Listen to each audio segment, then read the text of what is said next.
તેમ કહો કે જાણે કે ખેતમાં ઘઉં હે જે આજે હે ને ગુજરાતમાં ખૂબ વરસાદ પડ્યો હે, કડા પડ્યા હે, તો થઈ કાલે તકી ખેતરમાં જાય ને ઘરમાં જેતરા મનક વેન જેતરા ખેત વેન એક ખેતરમાં જાય ને ઘઉં પકડીને બેસી જવાનું. કેમ? ઘઉં આડા નહીં પડવા દેવાના. આડા પડે જ ઘઉં વગડે છે પછી ખો કઈ કીકોડે ખો વગડે છે પછી કંદોરા ખો જે થઈ ગયા હે ને કાલ તકી ઘઉં પકડીને દેવાના.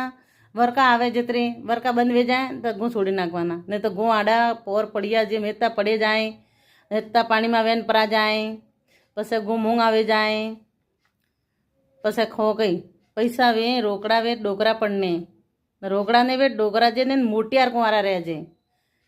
સાંભળ્યું? જેમ તમારે કાલ તકી ઘઉં પકડીને બેવાના વરકા વડે વરે જતરે. મારે બી એવું જ કીધું. આજ મેં મારા ઘરે ફોન કરીને કહ્યું હે